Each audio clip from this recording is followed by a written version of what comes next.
another announcement and unveiling here at the IndyCar stage. We've had a great morning here at the PRI show, and again, it will continue throughout the day. My name is Rob Howden. I'm the voice of the Mazda Road to Indy, and of course, proud to be part of the whole Anderson Promotions team. A great announcement here today. Obviously, for those of you who know, obviously USF2000 it really has been one of the best places to develop young talent since it was launched back in 1990. We've had great drivers, Dan Weldon, Sam Hornish Jr., of course, Charlie Kimball, J.R. Hildebrand, Sage Karam, of course, involved with the most current iteration of the Road to Indy and USF2000. Of course, last but not least, kind of our favorite son right now, what he's done over the last number of years, Spencer Piggott, who has worked his way through the entire ranks all the way into Indy Lights, and of course, next year will be part of Ray Hall Letterman Lanigan Racing in the Verizon IndyCar Series. I have three very important people up here with me today because we have a very important unveiling as well. We have Danny Anderson, the owner and CEO of Anderson Promotions. Of course, John Doonan as well in the middle, director of Mazda Motorsports in North America, and alongside an important player in this new USF2000 car, it's Scot Elkins, the USF2000 and Pro Mazda race director, and the founder of TEG Motorsports, and of course the COO as well of the Motorsports Safety Foundation. Folks, we are here today to unveil the next generation USF2000 car. It was produced by the Italian manufacturer Tatis, and the new car also, and not just being the USF2000, but it will also form the base of our Pro Mazda car in 2018. As a bit of a background, Tatis, of course, a huge manufacturer. They've built over 1,700 cars over the last 15 years, and are the leaders in production. They work on a lot of the FIA F4 cars, and of course the Formula Renault 2.0 as well. We will be unveiling the renderings of the USF17 car here today. The actual car will debut at the Indianapolis Motor Speedway as part of the 100th running of the Indianapolis 500. And then we have prototype testing shortly thereafter, and looking forward to the first season in 2017. I'm going to go up top here right now. I think we're going to have a look at the car actually right now. I think we're going to get John Doonan and Dan Anderson come on down, and let's get the car unveiled. We have some renderings of the USF17. We'll get those out there for you, and then of course we'll put it up on the big screen as well. Dan, John, let's do the honors. Very nice. The brand new USF17 by Tatis. Those are the renderings, and we all look forward to seeing this car, of course, debut. We'll pull the cover off that car. Look how gorgeous that thing is for 2017. The evolution of the very first rung of the Mazda Road to Indy. And of course, Dan, let's start with you. A beautiful new Tatis USF17. Talk a little bit about your decision to roll out a new chassis for 2017. What, for you, made it a necessary move in the evolution of the Mazda Road to Indy? Thanks, Rob.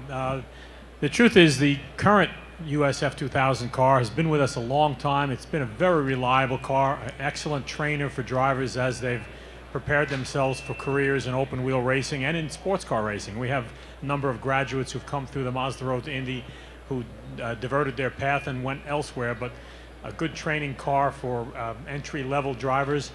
It's worked well, but frankly it's very long in the tooth, and we decided that the time was right to replace both cars, roll them out gradually. 2017 we'll see the new USF2000 car. 2018 the Pro Mazda version, which will be essentially the same car with a different power plant, better aero kit, a few other different changes to the car to make it competitive on the Pro Mazda level. So it just was time. We talked to the teams. The approval from the teams was something that we valued, that they all agreed that it was time to take the step up and get into modern technology. So a simple decision, really. Scott, you are the project manager, of course, for the USF17, and I think it's obviously very important to note, as Dan said, that it will be the base for the Pro Mazda as well. Let's begin by talking about what the technological advances are from the old car, the Van Diemen, to the new car from Tatis.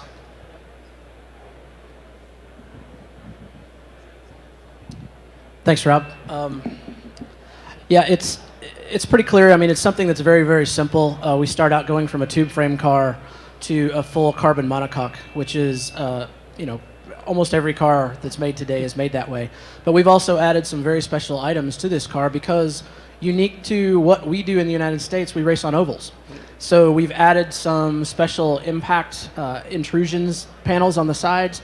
We've made some very, very different changes to the bulkheads in the car to strengthen the car to make it specifically safer on the oval racing that we do. And we don't do a lot, but what we do, it's important that that car meets those standards. Now let's talk about the Pro Mazda as well. Once the USF2000 car is rolled out and we're racing that in 2017, what will be the primary technological advancements or additions to the car for Pro Mazda? Right, so the Pro Mazda car is going to obviously have more horsepower. It's going to have more aerodynamic downforce because the car needs to be faster than the USF2000. It's the next step in the ladder, so it has to be. The unique part about what we're doing with the Pro Mazda car, which I don't know that's been done before, which is 90% of the components on the USF2000 car will go over to the Pro Mazda. So any team that starts out at USF2000 and wants to move up the ladder, they can do so by purchasing a kit that's basically aero components and a new engine. So it's a pretty unique thing, but we also do, for the Pro Mazda, we also increase the technology in the data system, and we also have a couple other areas that we're trying to move the engineers up as well as the drivers. Let's move over to John Doonan. Now, John, obviously we brought in the Indy Lights car last year. A lot of revitalization for the entire program, Indy Lights for sure, but really the whole Mazda Road to Indy. I think we can all agree that this is probably going to do the same thing to USF2000, bringing such a modern race car. And do you feel, again, on the side of Mazda, that this is really just going to pump things up in the whole program? Well, thanks, Rob. First of all, thanks for everyone for taking time out of their show to be here. We are thrilled about the new car. The common thread is in the back. It's Mazda power plants at all levels of the Mazda Road to Indy. This one in particular is proven. It's our 2-liter MZR power plant, which is the lifeblood of many of our road cars, the MX-5 Miata, the Mazda 3 for many years, and obviously we've transitioned to the SkyActiv technology in all of our cars, but this particular engine is bulletproof, and we're really proud of what has been done with the current car, and then to be able to plug this engine into the back of an updated car with more technology and more safety features. It's just a further validation of what we're doing with the Mazda Road to Indy. Steve Knapp and his group at Elite Engines have done a great job focusing on reliability. It starts out as a reliable road car engine, and there's teams here, I know the Cape brothers can attest, seasons upon seasons and miles and thousands of miles of racing on the same engine, and that's what Mazda's all about in our racing, is reliability and certainly growing careers of young drivers. Let's put the mic back over to Dan. I want to ask you a question. Obviously, anytime you roll out a new car, people are going to talk about how much it's going to cost. How cost effective is this car going to be for the teams that will use it in 2017? Well, we based the car off a popular worldwide model that gave us some initial lower cost targets that we wanted to achieve. The new car will cost significantly less than the current tube frame car, while still carrying better braking, better data, better safety, better gearbox, better everything. So the target price was to get as close to $50,000 as we could, and as you'll see in the press releases that are going out today, we pretty much achieved that goal. And that's a significant reduction for the teams in investment for a car that's going to last a lot of years. Scott, I think we talked a bit already about how the fact that the car is really based off the existing F4 program. Can you pinpoint exactly kind of what enhancements you've decided to make on the car based on, in comparison to the F4? Yeah, Dan's hit a lot of them already. Yeah. But we've got a different data system. We have a different damper package. We have a different braking system that is far more superior and better in every way than what that car has. We also have made the improvements that I mentioned earlier about the safety cell, about the bulkheads, about the side intrusion panels. So in every way, we've tried to make this car an F2000 car. And you can kind of see it from the renderings. I mean, we retained the side air intake. We've got an exposed roll hoop that it looks like an F2000 car. So it's pretty unique. Back over to John Doonan. And John, there's a very real possibility that this year in 2016, or next year in 2016 at the 500, we could see 5 of the last 5 Indy Lights champions in that field. What does that mean to you in terms of the Mazda Road to Indy and what's been able to do to put that many drivers into the Indianapolis 500? Well, the Mazda Road to Indy since 2007, it's been a dream of our executive team. It's been a dream of our brand to be able to deliver this to the industry. There was nothing like it in the world before, and there's still nothing like it in the world today. And drivers from all kinds of different countries in the world have come to the U.S. specifically because nothing like this exists in the world. You know, Max Chilton came up to several of us after the awards banquet last September and just said, thank you. There's nothing like this in the world. Tristan Vautier, Jack Harvey, you know, Matty Brabs. You look at all these drivers from all over the world that have come here because the value equation exists. You come to the USF2000 championship, you have success, there is a scholarship to go to Pro Mazda.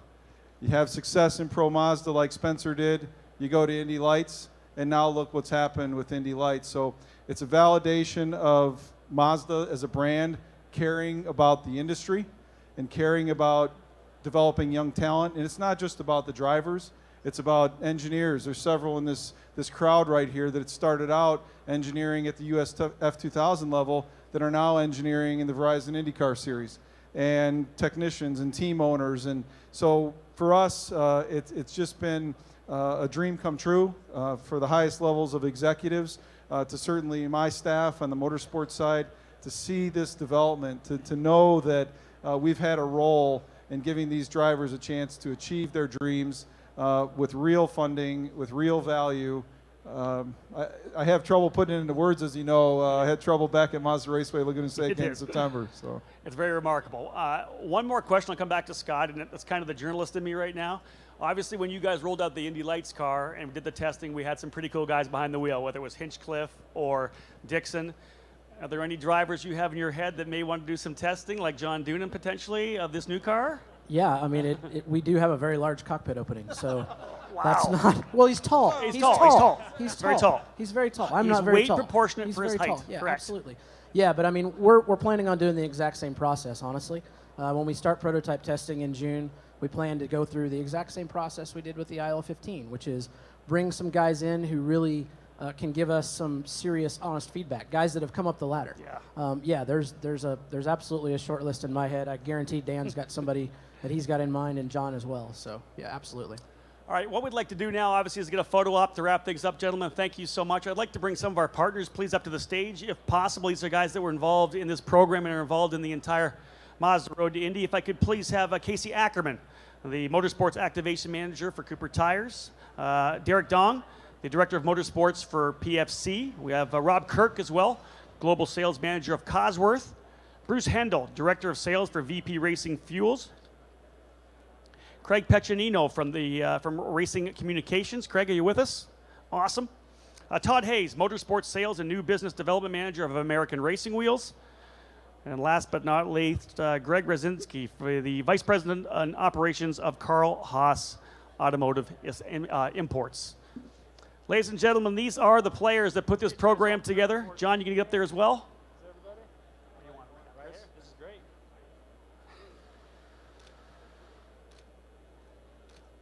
Again, a lot of players, a lot of people involved in making this Mazda Road to Indy what it is today. And what it's done, as John said, is been able to develop so many young drivers and work them into the Verizon IndyCar series. And of course, we look forward to watching what we can see out of Spencer Pigot, continued runs by Gabby Chavez, Sage Karam, drivers that have worked their way all the way through the ranks. And again, ladies and gentlemen, once we're all done here, there are one-on-ones available. You can talk to any one of the principals that was up on top there to get some information. And feel free to come up and have a really close look at the renderings of the USF2000, the brand new Tatis race car that will be the first rung of the Mazda Road to Indy in 2017. Folks, two more big announcements to come here today. Driver announcements from Juncos Racing and RGB Motorsports. 2:30 scheduled start time for the announcement from Juncos Racing.